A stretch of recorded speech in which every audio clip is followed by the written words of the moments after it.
Hi, this is Cass from Aussie Cass Plays, and welcome to Generation 2, Part 17 of my Medieval Legacy Challenge. It is a Sunday. I thought it would be a good time to join little Andrea and her husband, Colton. She is in her third trimester. I expect her to give birth sometime tonight or maybe sort of tomorrow morning. I'm very excited. He's at work. He works... I've put him in the gardening career, but I'm imagining, he's a hand on a farm.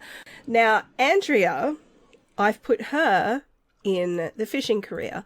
The reason, again, being that it is the closest approximation I could find to a deckhand on a ship. I figured she's not the kind of woman to sit idly at home while her husband is away. She does have a knitting basket and some knitting skill, but she never really liked knitting when she was younger. Like, she's got knitting skill too.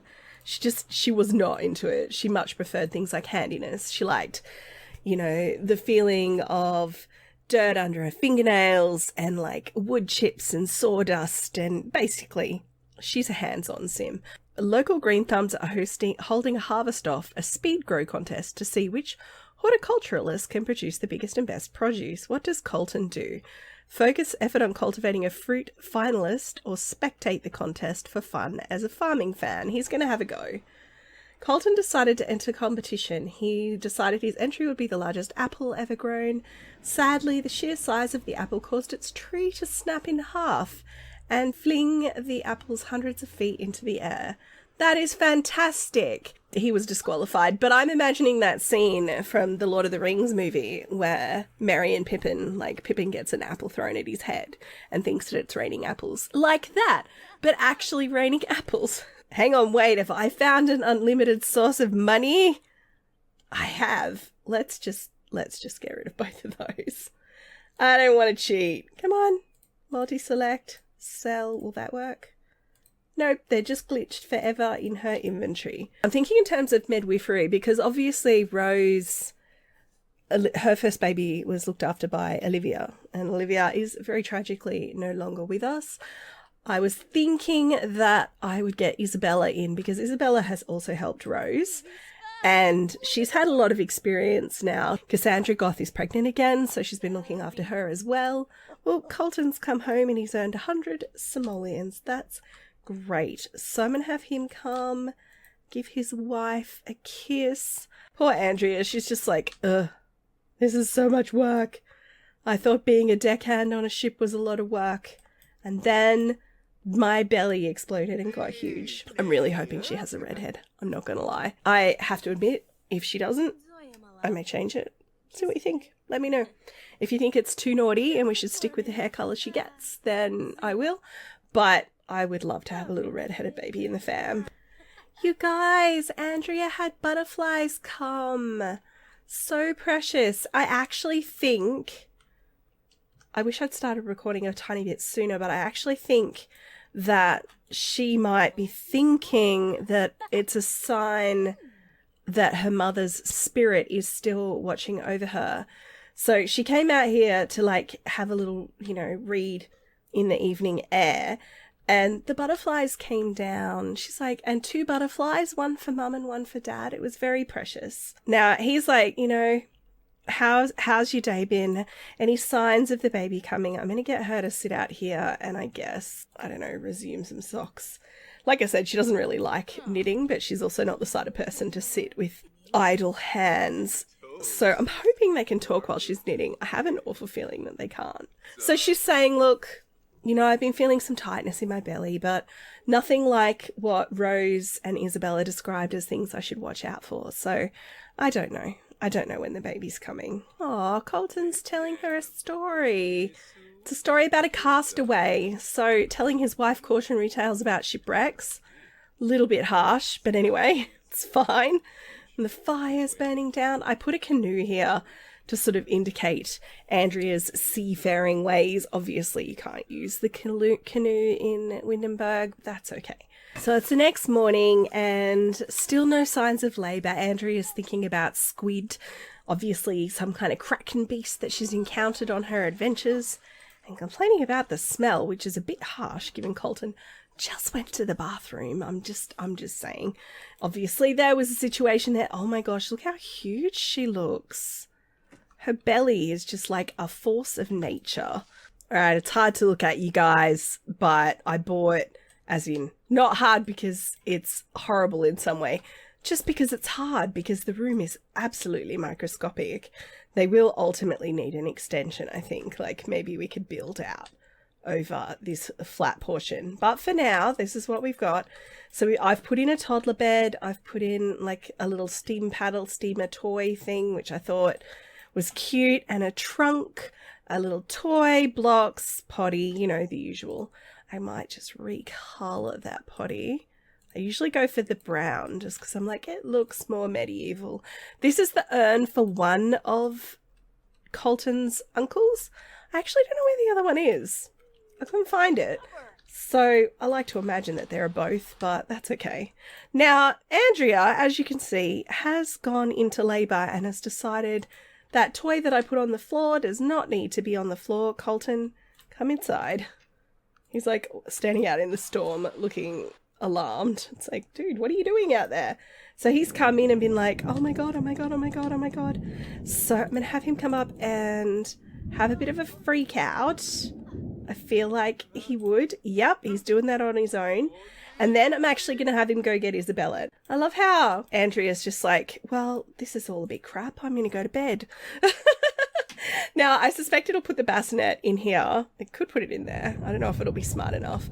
I thought about buying one and then I was like, I'll just let the game spawn it. Let's scream incoherently.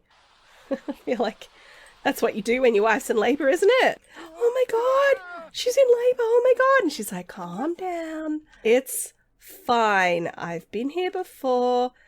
It'll be fine. 2 hours. I might actually buy a bassinet just so we can speed this along. This is an override of the default bassinet that comes with the game. Andrea, honey, it's kind of go time. Why don't you go downstairs and quickly go to the bathroom? So she's going to go pee and then be like, I feel like I have to push. So I'll get these guys to kind of come up here and wait. Oh my god, everyone's screaming. I can't click on that. Why can I not click on the bassinet? Well, she's about to autopilot. Maybe if this one's not going to work, it might auto-spawn another one and then I'll sell that. Yeah, okay. They've provided me with a complimentary bassinet. That's weird. Uh-oh. Quick. Run here. Run here. She's having a baby. All right, it is a girl. We did know it was going to be a girl. We did have some name suggestions. One that I really liked was that we named the baby Olivia, after Olivia. The only thing is we've already got Oliver, who was named after Olivia. And I also thought about Olive as a variation, but I decided maybe not to. We did have some other name suggestions though. So Cat Kit suggested a few different names, but the one I'm going to go for I think is Rebecca. It feels like a nice old-fashioned name to me. So Rebecca Dunham. Now we should only have one. There's no like wacky ley line trait here or anything. And he's in irrational danger from being screamed at. Colton is scared. Why? Who knows? Well, I know, because Isabella just screamed in your face. He's outside hyperventilating and thinking, I don't know if I'm ready to be a dad. Like, I didn't grow up with like a big family. I didn't grow up with any kind of family until I moved in here. And I don't remember. And like, I've never had a daughter. I've never had sisters. Oh my God. Freaking out. Isabella's telling him that he should come in and say hello to his daughter. He's just going to clean up that little puddle that his wife made. This one is exhausted, so she can have a nap while her husband looks after their daughter. Of course, she's just fallen asleep, and waking up a sleeping baby is like a cardinal sin as far as I'm concerned. But he needs to do it anyway. Hey, little one. So I'll be your daddy for the duration of this life. Pleased to meet you. Oh, what a good dad he is. I'm so happy. And she has to have red hair. Unless you guys strongly object, she's having red hair, I have decided. Isabella's just coming along and quickly checking on Andrea, making sure, you know, She looks good after the birth and everything. But I am actually going to switch houses because we've got some catching up to do with Rose and Fam. We're joining Rose and the kids. Thomas is actually at work at the moment. You'll see pretty much everyone is really, really sad except Rose, which frankly is a bit harsh. Henry has also passed away. This is Thomas's dad. Now, he was actually, I think, older than Olivia, so he's had a good lifespan. So he did quite well. I'm actually just sending Rose off to the park to get his grave because he died at the little park here. I played her a little bit off screen and she does have Vampire Law 15. Now, I had a look at the bar and I couldn't see the cure as a craftable, and I'm hoping it's because she needs to have the ingredients in her inventory. So oh, hey Elsie, you might want to get out of the storm, lady. Oh, there goes my umbrella. Oh, just go. Oh, your arm. That looked very painful. Just go home. It's fine. She needs 10 garlic, 10 plasma fruit, and 10 of the, I think it's the little mosquito trap things. These things. So I had her buy at her little, I used the seed planter that Thomas crafted her, but I imagine she went to market. I had her buy a packet of each. We've got the garlic because Olivia had grown the garlic and given us some, and we've got some growing in our garden. I'm having the kids just do a little bit of homework because they're supposed to not go above a C grade, but I also don't want them to drop. And when I was looking at their performance, they're not great. So I was just having them to do a little bit just to kind of keep them in the ballpark of, oh, hey, Isabella's shown up. So Isabella's come to say, hey, guess what, everybody? She had a baby. It's very exciting. Give her residence keys. How does she not have a residence key? She must have. She just walked straight in. So strange. I'm sure I've given her a key a heap of times. Let's ask her about her day. She's saying, look, I was just over with Andrea and Colton and they've had a little girl. That's wonderful news. I'm so happy. You know, they've had a daughter. Oh, little Christopher's just dripping all over the floor. Get changed, buddy. He actually wants to practice typing for 4 hours, which is impossible. I forgot that this was not going to be a thing that we'd be able to do. There's not a huge amount he can actually do inside on a stormy day. So I'll just get him to come up here and do some crafts while his sister works on her project on the deck. Oh, actually, he can come and help her. They could work on it together. They actually all got... Was that a guilt trip from Edison? What I was about to say is they all got sent home projects. I got rid of all of them except the castle diorama one because I thought that's the kind of thing I could see them crafting out of like scraps of timber and stuff from their dad's workshop. So that's what I imagine she's doing. He's saying he's worried, but he's talking to David, but he's also showering naked. Starting to think Edison's maybe going a little bit senile. Like he might have some dementia or something. I think that is 100% going to provoke a reaction. You don't shower naked in front of their house and expect it to go well. So Thomas has just seen him and flown off the handle because his dad just died. He's very upset. His mother-in-law's just been buried not long before. Edison's shown up after everything that's happened and was naked outside their house. Not okay. So obviously that's a little socially awkward. Now, who actually won? Confident, triumphant from fighting, bolstered with confidence, emerging from an intense scuffle unscathed. He's got a grudge. He's bitter at Sir Edison after a fight. I don't know if Sir Edison feels the same way. Okay, Edison's furious at Thomas. Thomas has a grudge against Edison. Now, this is not a smart move politically. Edison is a knight of the Queen. Obviously, he's getting on a bit now. He was probably on the edge of being retired. Why are you showering outside my house naked? Declare enemy? Yeah. He's in a very heightened emotional state, you guys. I'm so done with your nonsense. Jewel! What? You have the audacity to wonder why I'm still furious? Unbelievable. I know you weren't expecting me, but here I am. You're right, I wasn't. So, the political implications of that, I don't know. I had wanted for Rose and Isabella to have a talk about the whole Mortimer Goth situation, because there's something going on there. But then Jules shown up. When Henry passed away, his house was on that lot, you may remember. And because I imagine there's a lot more houses in the kingdom than there actually are. You know, there's a limited number of lots in the world. But I imagine Henry's little windmill's over here and someone else is running it, and this house had stood empty. And Jewel and Oliver had written to Rose and Thomas and said, we've bought the empty keep. I don't know how you would describe this building. Is it a keep? We bought the empty keep near you. We're moving in. We're on our way. Because she's written to them and said, hey, I think I can cure you. And Oliver's like, heck yes, let's go.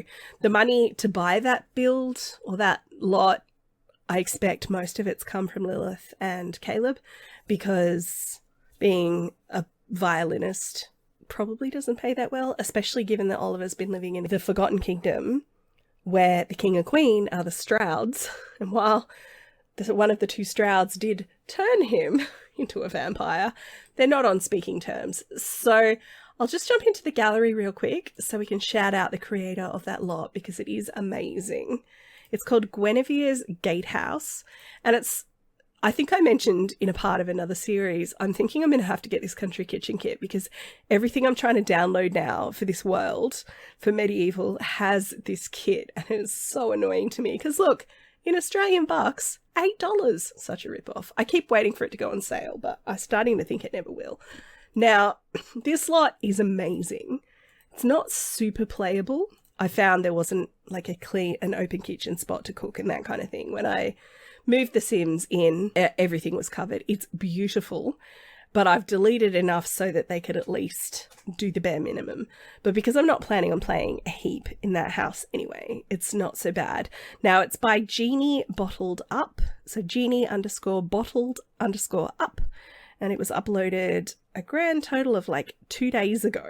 It is beautiful. I wasn't expecting to see Oliver and Jules in this part. I was thinking they were still traveling, but Jules just decided to show up. So I guess between her spellcaster abilities and Oliver's vampiric abilities and Desiree's spellcaster abilities, probably, you know, they got here a bit quicker. We're going to get her to gossip about the neighbors. Like, oh my God, they let anyone into this neighborhood. Give her a hug. Be like, I have missed you so much. I'm not going to leap. Can we not be having this conversation in the toilet? Please. Jules saying, you know, Oliver would like to come over, but he was waiting at home with Desiree, partly to keep her safe, partly because he didn't want to leave the house until after sunset, which is fair. These ladies are going to have a chat and basically be like, you know, I can't believe you guys got here so fast. How's the new house? It's great. The previous owners left it. You know, there's a lot there, but we've managed to move everything in that we need, like the things, you know, we need for Oliver and for me and Desiree, you know, that stuff's all there. So tell me, you said you think you know what the cure is, and Rose is like, yeah, I just need to get some plasma fruit and some of these mosquito seed things. They're mosquito trap seeds, they're called. I've put one down in my garden away from the bees because I hear that they eat insects. Come up here. I'm going to get you to do a friendly introduction to your Auntie Jewel, and we'll get him to come and do the same. And then I guess she can also do a friendly introduction. So these are the kids. It'd be good to invite over Oliver and Desiree, but we haven't actually met Desiree, so I don't think we can. But I would like them all to meet Desiree. So I think it is getting a bit late. Maybe what I'll do is try and get my Sims to bed, and in the morning I'll take at least Vivienne over and we'll introduce ourselves, and I'll show you the inside of the build because it is amazing. Alright, you guys, we've come across to the Guinevere's Gatehouse build. You'll see what I mean. If it were me, if I were planning on playing this a lot, I'd actually remove the plants from the front because I wanted to have an angle I could get into to like get the camera in there. But you can see what I mean, right? It's like beautiful and lush and fantastic build. But there are definitely changes I would make if I were going to play it. The changes I made where I put in this coffin, I put in a CC organ so that Oliver had somewhere he could play his pipe organs because he's gotten into that. We've got, I think I didn't have the country kitchen cabinets, so I've replaced those and I've cleaned off a single bench space here. I don't actually think they've got a kitchen. Oh, there is a sink over here. It's got pots in it and stuff. Oh, she's gone and found Desiree. Where are they? Oh, they're all upstairs. I would like her to do a respectful introduction to her cousin. Now, I would like these two to be the very best friends. I assume she's probably sad. Actually, no, she never met Henry. She's probably sad because of Olivia. Like, she never got to meet this grandmother that she's heard so much about. So let's talk about, food. Is she introducing herself to Oliver as well? She is. Give your brother a hug because you have not seen him in a long time. And the thing is, Rose is looking older, but Oliver hasn't changed at all because he is a vampire and has not aged a day. So that hardly seems fair.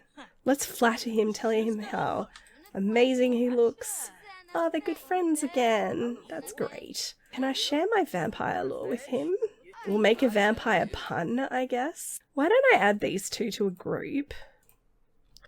And they can go and do something together. I don't know if there's swings or anything on here. This lot. We've got like a well. This is the grave for Jules' mum, Caitlin, who was a spellcaster. That's where Jill got the ability from. She's the one that Zachary travelled with before he met Olivia. They were like on a ship together as merchant sailors. It's where Andrea got the idea. So Caitlin was basically Andrea's inspiration, which is great, but she has passed away. She was the same age as Zachary, so I've put her grave just in the corner here. What kind of books do vampires read? Something they can really sink their teeth into. I've been doing a lot of research on vampires and I hear there is a way to cure it. And he's like, well, you already told me that, so that's amazing. We'll offer some gratitude to him, compliment him. Vivienne has declined to go outside, so that's nice. I really would like you to talk to your cousin, so can you please sit together out here? I actually want to add her to my club because I have a club for Vivienne and her friends, or her cousins. So I really want to add, if I can, Desiree. There we go. So let's sit together here. Maybe I'll start a club gathering actually. Be like, hi, it's so great to finally meet you. I've heard so much about you. And Mum showed me Uncle Oliver's letters. I love how Rose has come out here to be like, yeah, no, you're not in the club, Mum. Go away, you're embarrassing me.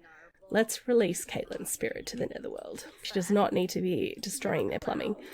So we'll give her a hug.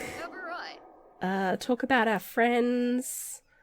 Be like, hey, come and meet our other cousins. Come and meet Jonathan and Crispin. Maybe I could have her, tell a group story. Now, you'll see Desiree's fashion. I think I mentioned this last time when I introduced her to you guys. Her fashion's a bit less conservative. She's come from a kingdom where it's like a vampire kingdom, and all the cliches about vampires. They don't feel the cold for a start. And Rose has gone to polish the bench tops because obviously Oliver's housekeeping leaves a lot to be desired. I wish you could have them go hiking. I know I've said this before. I wish you could go hiking outside of Mount Komorebi because it'd be nice if I could just have them go for a walk together. I feel like that's actually a thing that they would do. The teens would go out and get some fresh air and, talk about everything that's going on in their lives. And Desiree's look, I take more after my mum. So, in terms of my natural talents and stuff, share ideas with her. Maybe they could go over to the park I'll grill something. If I can do that without setting fire to us, that would be great. Rose is talking about the fight that Edison and Thomas got into yesterday, and probably saying that she's a little bit worried about the implications because the last thing she needs is the Queen coming after her. So she's calling everyone over, being like, hey, you know, first meal as a family. Oh, and Isabella's shown up too. It's like she knew. I'll just get her to sit and just catch up with Desiree. I feel like these guys could be besties. I want them to be besties. I have decided. So basically, to finish this generation off, I think... Oh, you got stinky. I think that what we're waiting on now is one thing, which is to cure Oliver. Because we've ticked off all of the skills and everything that we needed. So I just want to cure Oliver with Rose, and then we can actually have Vivienne move out. I don't care if she's still a teen or not. That's fine. She will be getting a house and also a shop. I would really love to make them the same lot, but I don't think you can. The closest I could see to do it is if we had her own a block of land that was her house, and I'm using quotation marks, but then we built the shop and put in everything we would need there for her to live on the premises. So basically like a 2-story thing where the shop is underneath, and because you can do that. I've done it with a vet practice in the past where you actually have bedding and a kitchen and everything, and you just lock the door. So only the household, you need to go home. So that only the household... Oh, she's like, oh my God, I smell. So we could try that. I don't know how well it'll go. And obviously the biggest problem is babies, because the baby will spawn on the household lot, not on the retail lot. So the only way I could see to do that would be to age up the baby straight away to a toddler, take them to the retail store, and then have everything you need there. So let me know what you think of that idea. But in the meantime, we're waiting for the mosquito trap, the 6 plant thing, and the plasma fruit tree to grow up so we can harvest what we need from them to cure Oliver. I'm hoping that that's the reason why that potion isn't appearing in Rose's craftables, because she currently, I can't even see it as an option. Like, she's got level 15, I say mix a drink, and it's not listed. So I'm hoping it's just that you need the ingredients in your inventory. If it turns out that's not the reason, you can bet that I will be cheating to get that sorted. So I'm going to get her to take care of her needs. I'm just going to get these little ones to go to bed. And I'm actually going to end this part here, you guys. So let me know what you think. Let me know what you think about the scuffle and the declaration of enemies with Edison. Now, Edison had apologized to Rose and said he didn't have any intentions towards her. Whether was he mugged and just happened to be showering naked? Seems unlikely. I feel like the most likely explanation is he's very old. He was, I think, an adult when David started dating Alana as a young adult. He was probably in his 30s. So he'd be, 80s now? Roughly, without me counting out, kids and stuff. He's at least 60s, and in medieval times, 60s was really, really very, very old. So I feel like either he had dementia and had wandered away from the castle, or alternatively, he had dementia and remembered that he liked Rose, because that can happen. Like I said, I'm going to end this part here. I'd love to hear what you think. If you've enjoyed, please like and subscribe. You know the drill. Don't forget to wash your hands, and I will catch you next time. Thanks for watching.